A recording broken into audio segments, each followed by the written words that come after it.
this. Expera. Expera.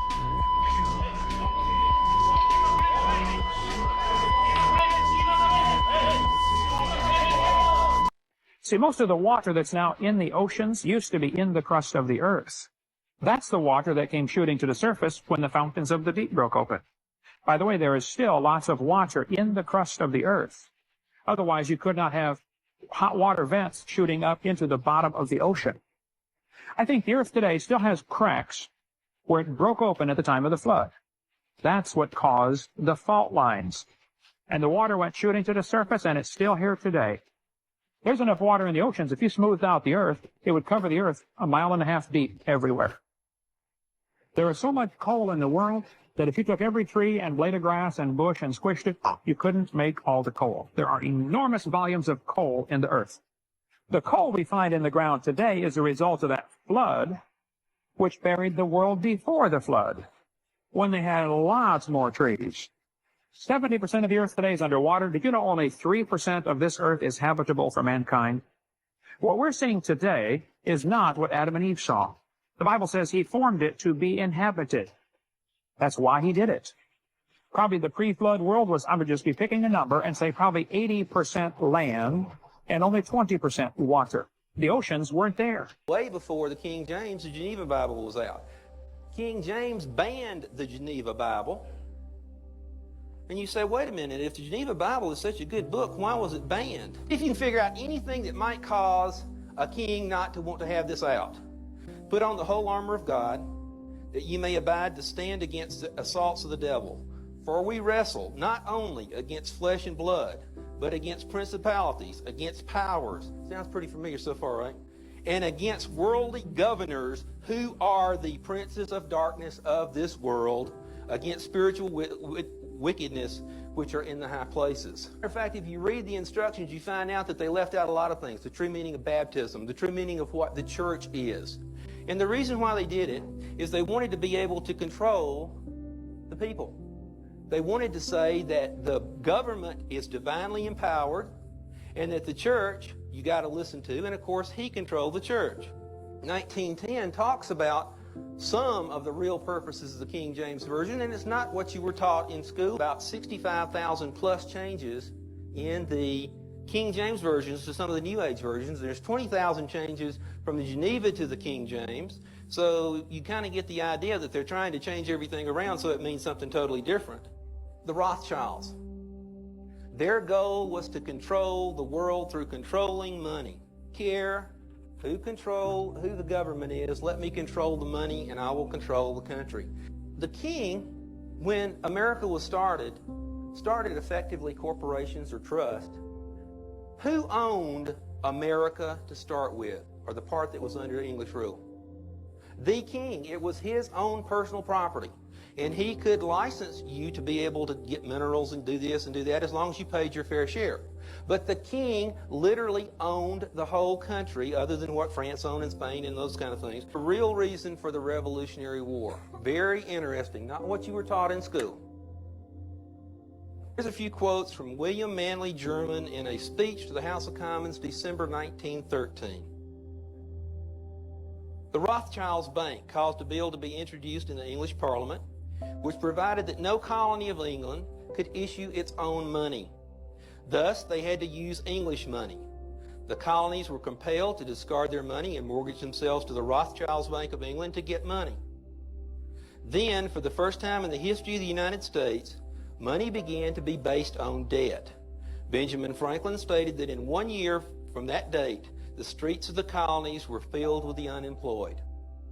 Franklin later claimed this is the real cause of the War of Independence. This is according to Benjamin Franklin.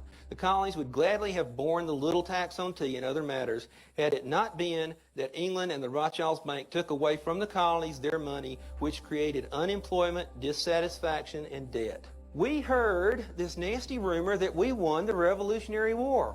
Ain't true. We did not win it. The last battle that was fought, Cornwallis surrendered the battle, not the war. Proof?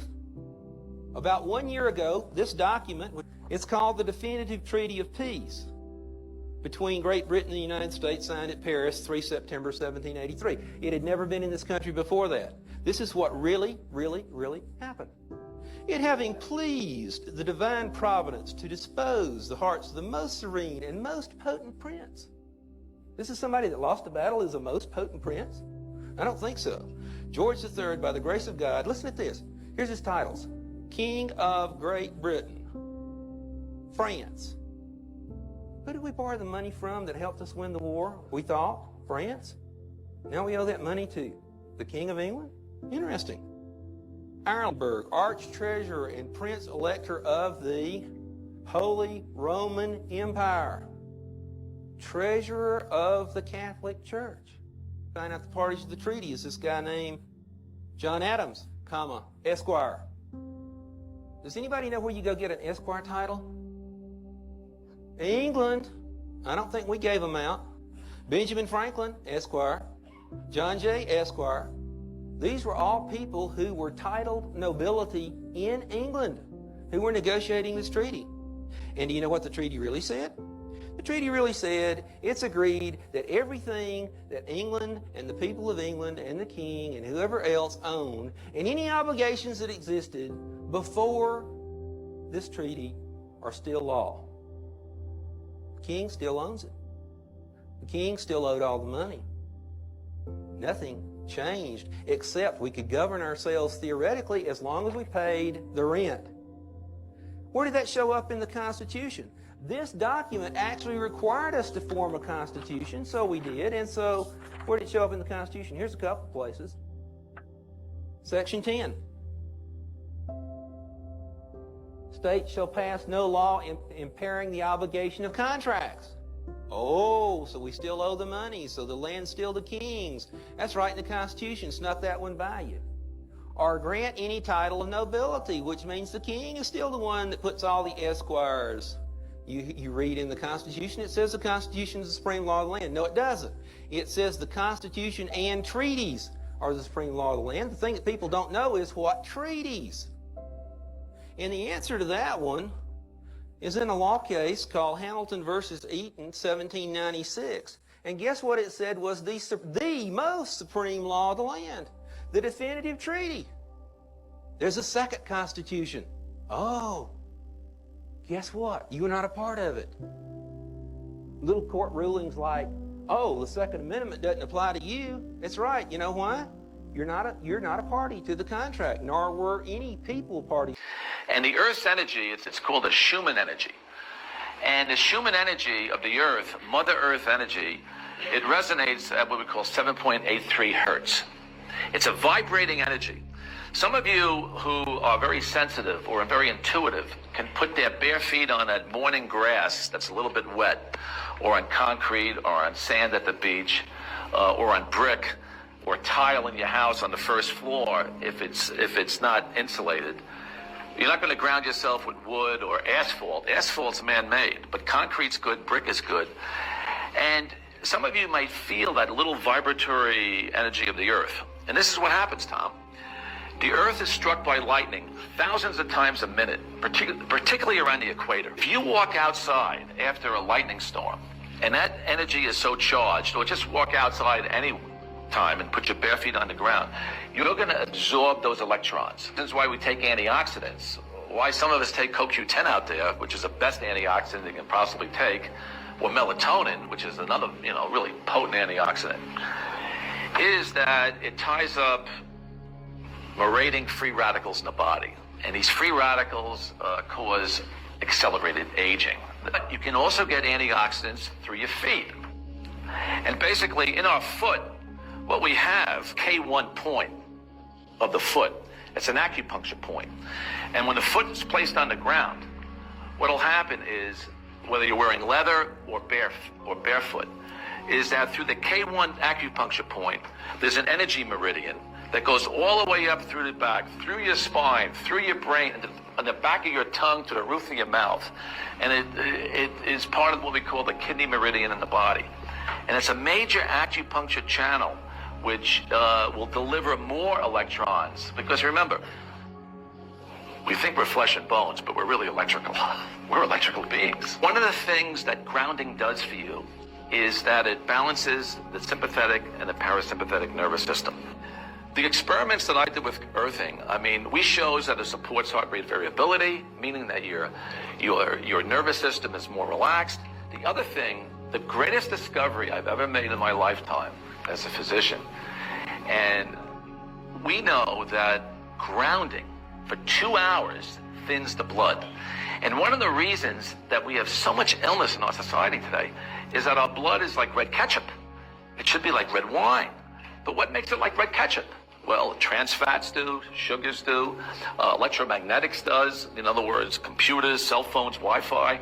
All those electromagnetic forces are they're chaotic forces, non-harmonious forces that thicken the blood. Not one, but 2 moon trains are being funded now. NASA plans to build a levitating robot train on the moon, not to mention the underground railroad system that's in the works. They say this will minimize the lunar footprint. I only know of one footprint on the moon. Does the moon have a climate crisis now with no atmosphere? But let me get this straight. You can't figure out Artemis 2 and 3 because of safety reasons? You can't figure out how to get a 4-man crew to the moon, but you want an underground railroad system where you would have to send a 6,000-ton boring machine there? Not to mention the rails and the train cars and the size of the crew? Don't get too excited, guys. You're not going to the moon. Every president since I've been alive has been telling us we're going back to the moon. The lunar lander weighed 16 tons, and you want me to believe you're sending an entire train to the moon? Each train car is like 80 to 150 tons. Wait, both trains are projected to be underground? Are they both supposed to levitate too? Let's say you're an investor that invested in a vehicle company, and that company comes up to you and asks you for more money on the investment to make the cars fly as well. And then you ask them, well, can you show me it drive first? And they can't even show you that. Would you give them more money to make those cars that they can't even figure out how to drive to fly? You destroyed this technology. It's a painful process to build it back. Apparently, because if you can't figure this out to get these people there, then why do you expect us to believe you can do this? Get out of here! UFO landing in Brazil in 1996. Holy shit, it's incredible. I had no idea that there's a city called Varginha in Brazil, and in 1996, according to everyone who was there, according to medical records of people who were there, according to, they blocked off, the military came in, cordoned off the area, they recovered a crashed UFO. And there was living creatures that people came in contact with. And one of them was this tiny little thing that this guy carried. And he carried it to wherever they were going to examine it. And when he carried it, he got whatever was on its skin. It had like a slippery kind of skin. It got into his body and infected him. And he wound up with this horrible general infection. And he wound up dying. His body shut down. His immune system shut down. His body didn't know what the fuck to do with this alien thing that he was interacting with. And there's real records of this guy contacting this thing, grabbing it, carrying it in. All these people witnessed it, and then this guy winds up with this insane infection shortly thereafterwards. That's all documented too, all of his medical records. How does this guy have all these bones? This is crazy. What is this place? What an amazing, fortunate find. You have found evidence of human beings, right? What's that one bone that has a human face carved into it? That one there was found on a tailing pile. That looks a lot like the Shroud of Turin, by the way. Yeah, doesn't it? That's paleontologists told us that was natural. What? Paleontologists told you that's natural. Natural, and I look at it. What? Cut the cheeks, nose, mouth, eyes. And I posted that, Joe, and about half the comments were, learn how to take a picture, would you? Yeah, right? The only thing in focus is your pickup truck. That's true. Yeah, I mean, come on, guys. Yeah. I'm a boner. Yeah, that does not look even remotely natural. Has that been carbon dated? No, this is the one that I carbon dated. So let's talk about that. These sawed bones, now you have carbon dated them, and they're to when? You're not going to believe this, because we got all excited when we found them. Yeah. They're 190 years. Have any academics reached out to you after the podcast? You found a certain bug that didn't fly, it levitated. And this was, he'd put this bug into a little vial or something, and he saw this vial jumping up off the lab table, jumping up and down. And of course, this is patently impossible based on any time of normal physics. So he got into this, and he found out that the bug wings themselves were creating an anti-gravity phenomena under certain conditions. And of course, what we have here, if you analyze, I think I found the bug. It's actually a beetle. And if you analyze this bug structure, you see a hexagonal pyramid structure array throughout the entire bottom wing of this bug. Turns out that beetles have two wings. The top wing is called a wing cover, and what the beetle does is it lifts this wing cover up, and then it flips out its lower wings, or inner wings. Now the bug cover protects the inner wings, but when it gets excited or something, it flips these other wings out, and it flaps these other wings, and the other wings, the inner wings flap a little, and this beetle goes gyrating around. They can't fly very good, but they sure levitate great, I guess. And anyway, he took a whole bunch of these bug wings, and he glued them to like a Venetia blind structure, and he put it into a little platform he built. So they were all, these bug wings were all covered in here. And he used I theorize he used the wing covers as well as the inner wing itself. There's also a kind of a handlebar on this thing with some controls. You can see the thing a little better here in detail. The controls, I think, had to be manipulated continuously and probably vibrated to create the same action that the bug was doing. There was also down at the base some kind of a lever, which I suspect controlled the amount of lift he was getting out of this thing. Anyway, Grebennikov claimed that he could fly this thing or levitate it, and it would go around at almost 1,000 miles an hour. Now you ask, how can that happen? You know, well, he said that there was an energy field that built up around this thing due to this gravity field building up in the platform, and by this thing building up, it built out a force field that basically surrounded him and protected him from the local environment. So even though he was flying at 1,000 miles an hour, you could go, you know, you could be wearing your Sunday best suit and not get it flutter a bit at 1,000 miles an hour. I'm not sure I'd want to stand on something going 1,000 miles an hour that's 2 feet square. But this picture here shows him sitting on the ground, and these pictures are much better if you get on the KeelyNet site. This is the platform with him on it about 3 to 6 feet above the ground, because here's the shadow here down below. Now you could say this is all faked, but if you get into the other things he did with shape, they almost mirror the stuff that I discovered, and it proves, I guess, that, you know, there's either two crazy people in the world, or there's two people that have found the same discoveries. So I think that this is a valid phenomenon, and I'll show you why. Next slide is a micrograph that I took of a beetle inner wing. This is at 100x. If you look closely at this thing, you can see rows of bumps all along the bottom of this wing, each row is staggered from the next row next to it, and this is all over the surface of the bottom of the wing. Now, I don't know of any aerodynamic surface that has bumps all over the bottom to help it fly better. If you blow this up to 430x, you can start to see some of this microstructure of the cells that form where these bumps are. The next slide, at 970x, you start to see what these bumps that stick up are. They're hairs, look like hairs or fibers that grow out of the center of these hexagonal cells. And of course, this harkens back to my basic shape power discovery, is that each one of these, because of their shape going down to a point, is creating a magnetic field. And remember, a magnetic field is a rotating piece of vortex in the ether.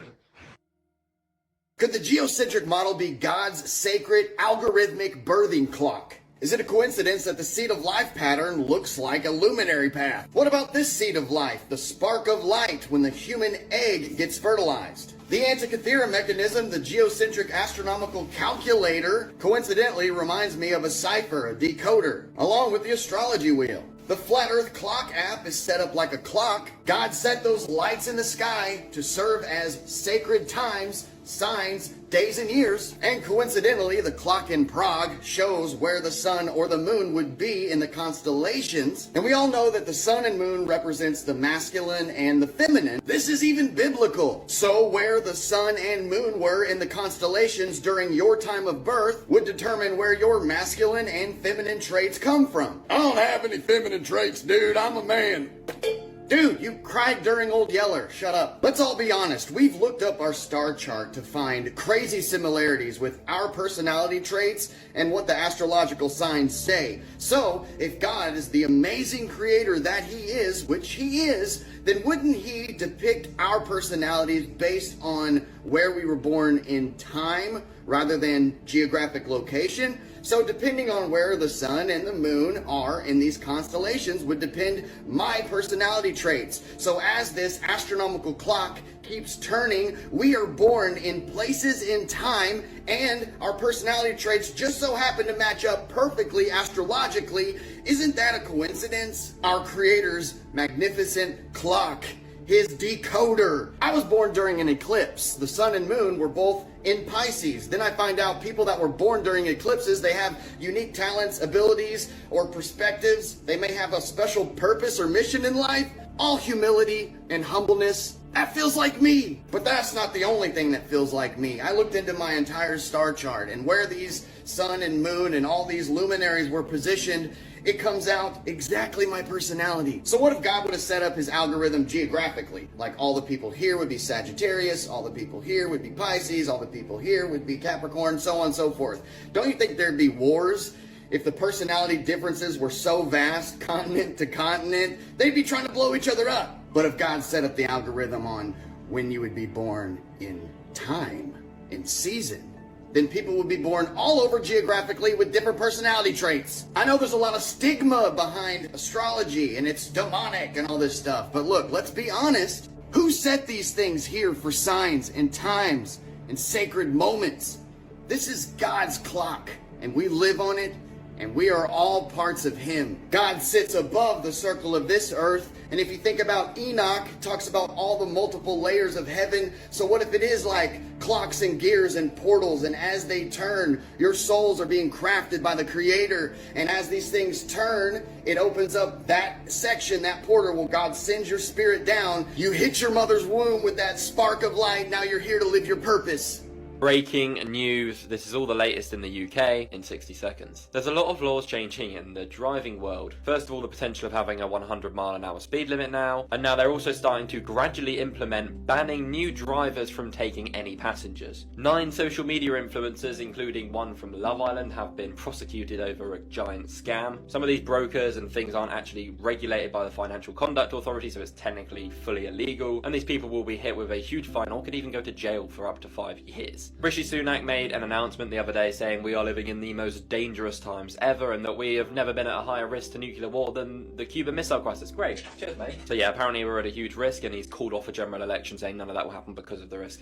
Yeah. In about a week's time, NASA, along with people in Scotland, will be searching for the Loch Ness Monster. Yeah, this is real. Locals and authorities up in Scotland at Loch Ness urged NASA to come and help with the search for a couple of days at the end of this week, which is on the bank holiday, and they will be searching for it, so yeah, I'll keep you updated on that. Breaking news, UK scientists along with scientists in Italy and Sweden have found potential signs of these giant objects in space, these things being called Dyson spheres apparently, which literally siphon energy from stars so aliens can use them. Sounds fake, but I literally saw it in the newspaper, like, what is going on? I don't know if I believe that, to be honest, mate. Lots of people are doing their exams at the moment, but yeah, you might not be for very long, as they are still trying to approve plans to essentially scrap A-levels and exams in that area, meaning that everybody has to stay in school till they're 18 doing maths and English, whereas before you could obviously pick whatever subjects you want to do. So yeah, I don't know what's going on. I do these roundups regularly, so as always, make sure that follow button and I will keep you updated. How many of you get 2-cent photocopies from newspapers and scientific articles from your doctors every week or every month showing you positive things you can do from your medical doctors? Isn't it amazing? No hands up. Okay. They committed $23 billion to finding a cure. And over a period of 24 years, finally they were called up before Congress to give a progress report. They said, okay, what did you do with our $23 billion? What have you done over 24 years? And they said, well, unfortunately, the rate of cancer has gone up in America since 1971 by 18%. The definition of insanity is to keep doing the same thing over and over and over and over again and expect a different outcome. We're talking about the most highly funded research agency in the world. And they not only get money from Americans, but they get money from governments from all over the world. And what they did was go to Henan Province, China. They went to Henan Province, China, and they chose there to do their study because it has the highest rate in the world. And they took 29,000 people over a period of 5 years between the ages of 40 and 69. They gave them different vitamins and minerals and combinations of vitamins and minerals into little groups to determine if this had any positive effect on reducing the rate of in this place that has the worst in the whole world. To make a long story short, when they gave single nutrients, not much happened. Vitamin A or retinol didn't affect the rate of cancer. Zinc, riboflavin, the trace mineral molybdenum, niacin, none of those things affected the rate of Henan Province. But one group did show significant benefit. This group got 3 nutrients, even though it was pitifully small doses, just double the American RDA. They got beta-carotene, vitamin E, and the trace mineral selenium every day for 5 years. They showed significant benefit. They reduced the death rate from all causes. Deaths from all causes were reduced by 9%. That included diabetes and stroke and heart disease and cancer and accidents and suicide and so on. They reduced the cancer death rate by 13%. It was most common in Henan Province, China, stomach and esophageal cancer. They reduced by 21% just by giving 20 cents a day worth of 3 nutrients. You add up 21%, they got better, and 18% we got worse. That's 39% better off they are than we, just simply by taking 20 cents a day worth of 3 nutrients. Any of you get that notice from your doctor or your government? Or arthritis affects 75% of all Americans over the age of 50, and there's not a single medical treatment designed to fix it. And I find that fascinating. Somebody's got their head in the wrong place. There must not be any money in fixing it, even though it can't be done. This was the professor of medicine, the guy who was in charge of this study. He said, quote, after 3 months, it was clear that it was beneficial, unquote. Instead of saying, well, that Wallach was right, this stuff really works. Instead, he turned it into a drug in 90 days because you can patent drugs. Had little sugar plums dancing through his head, cha-ching, cha-ching, heaping tablespoonful of ground up chicken cartilage in their orange juice every morning for 90 days. In 10 days, they had complete relief of pain and inflammation in just 10 days, something they hadn't had in 15 to 20 years. In 30 days, they could open up a new pickle jar without pain to the fingers, wrist, elbows, and shoulder. In 90 days, 28 out of the 29 had a complete clinical cure, according to Harvard Medical School. Now here's the part that I find fascinating. This is where the medical profession really shows their colors. Now they charge $3,500 a month for little capsules of chicken cartilage in Harvard Medical School. So if you don't want to contribute to the delinquency of a medical doctor, all you have to do is go to Kentucky Fried Chicken. Buy a $5 bucket of chicken, throw away the meat, eat the ends off the bones. You get just... You want to hear something terrifying? There was this guy, he was talking about how he had this experience with an interdimensional being through either DMT or meditation, one of those two. He said that this being was speaking to him, and he zoomed out on the planet and he saw these rings around the planet, and he asked, what are those rings? And the being explained to him that each one of these rings is a thought prison. He was like, thought prison? What does that mean? He was like, no matter what you believe in, if you believe in Christianity, Hinduism, atheism, science, it is all a thought prison, because those ideologies cause you to distort your reality, because you base your entire existence off of what you think is to be true. And apparently there's entities that feed off of you being in these thought prisons. That's their source of life. Some people call them archons. No matter what you believe in, unless for some reason you're able to completely remove your bias from observing reality without imposing your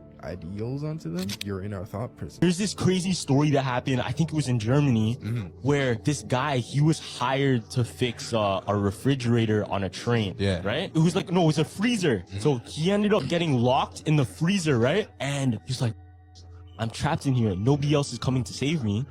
I'm gonna die here. So he took out his notes and he started writing, these are my final moments. I'm gonna die in this freezer. It's getting cold, blah, blah, blah. He's writing, I missed out on all these things in life, and it's getting colder. I can feel myself slipping away. And he died. But what happened was the guards ended up opening up the freezer, seeing his dead body, but they realized, yo, this freezer's not working. It's not even cold in here. Whoa, really? So he thought himself to death. Bro. Because that was the reason he was going there to fix it anyways in the first Yeah, place. so see, how you gonna fix the freezer if it's running? Yeah. So it was just all in his head. That's crazy. So he thought of dying so badly, he ended up dying. He ended up actually dying. Moon is a base, and I also believe that there's people living there. We had a radar penetrating scan of the moon done. We discovered that there's something beneath the moon's surface, and it looks like steel beams underneath the surface. If you go to ancient texts, you discover that there was a battle between two families, and the one family stole the tablets of destiny from the other, and when the other family recovered it and defeated them, they banished them to the moon. Also, we can only see one side of the moon at any given time. The moon's gravity, it affects consciousness. On full moons, the police department increases staff because they know it's going to be more activity that night. The moon has an effect on our minds. There's something going on the moon beyond what anybody can even imagine. If you needed further proof that we live on the remains of a much larger past, and that geology is nothing more than hardened biology, let's take a look at where a trendy and popular ingredient you might have in your cabinet came from. Himalayan salt. You tell me what these caves look like. Let's take a look at some of that salt taken out of these mines and collected into a pile. Now, do those not look like slabs of meat or what? Here's a closer picture of one. How about now? If pork ribs aren't your cut of choice, don't worry. There's many other cuts to choose from here. In the right conditions, after a great flood-like event, buried and covered in sediment, these petrified beings became the new mountains and hillsides of this realm. If you aren't convinced, let's do a few more side-by-sides. You got rock and meat. One of my favorites, you got bacon, and you got bacon rock. History is nothing more than a set of lies agreed upon, and the same goes for most all of academia. The truth is in the hillsides and in the mountains, hidden in plain sight. Question everything, friends. Until next time.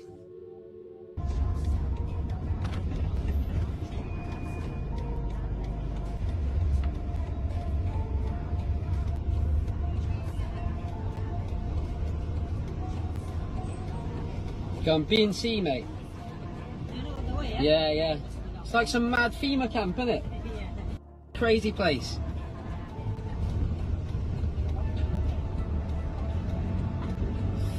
Crazy place.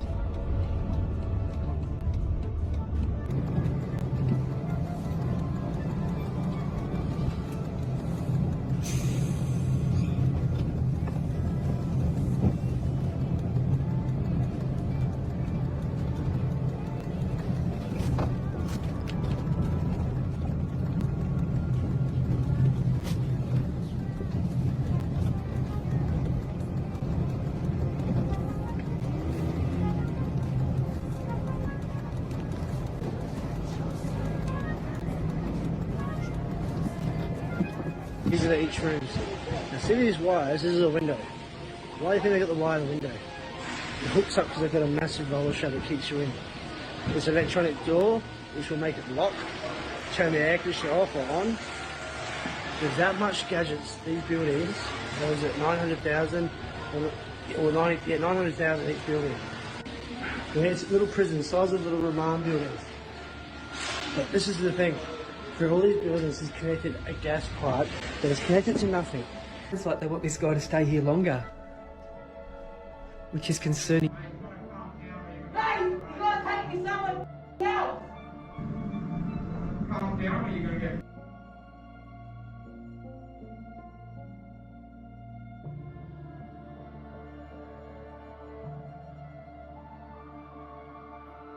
On the subject of cataclysms, there are a lot of people talking about that and the fact that one might be coming up soon. It seems like people are always expecting the end of the world in their lifetime. I would say that it almost seems to me that that is part of the plan. I don't know if it's a natural event or not, but it seems like this event that's coming is scheduled. You know, it's interesting. I'm living in Moscow, Russia currently, and one of the most interesting things I've learned from being here is that the Russian Federation is very openly talking about a pole shift that they're expecting within the next decade or two. They're not talking about global warming. Like on the subject of cataclysms, I remember many years ago when I first heard about global warming, immediately I thought, oh, that's a cover up for the pole shift. That's exactly what that is. They've created a cover story to hide what this cataclysm that's coming. I mean, here, everyone knows about it. The Federation is preparing for it. They expect the Arctic to thaw. They're building massive infrastructure up in the north. They're incentivizing homesteading in Siberia, and everyone knows about it. You can go to a bar. I went to a bar and talked to some 20-year-old bartender, and I asked him, I was like, have you heard anything about the pole shift coming and the Arctic thawing? And he was like, oh yeah, they talk about it all the time here. So that's very interesting to me. As we hear this crazy story about a bear attack. Gene Rowe, November 1st, 1999. He was hunting for deer on Kodiak Island in Alaska. Finally killed a deer, and while he's field dressing it, he heard growling behind him. Uh-oh. And he turned around, and it was a 10-foot tall bear weighing 1,400 pounds. So before he could even react, this bear came over and bit his arm, almost ripped it off. But while it was biting him, he kicked the bear in the throat, and the bear stumbled back. He remembered he had a knife on him. He pulled out the knife, and then he slashed the bear's throat, and the bear went down, and then he stabbed the bear in the vertebrae. He said at that moment, he just prayed to God. He's like, God, whatever you have to do, please save me, get me out of this. The story goes that they were literally circling each other. He had so much adrenaline in him. He said with all of his strength, they charged at each other, and he punched this bear as hard as he could in the mouth. So hard that it said that he broke every single bone in his hand and fingers, but it knocked the bear out. No, it did not. He knocked the bear out, and then he ran over and grabbed his gun and shot it. And they have his knife in a museum on display. That's sick. Wow, way to go, Gene Rowe. That's a good He dog. knocked a bear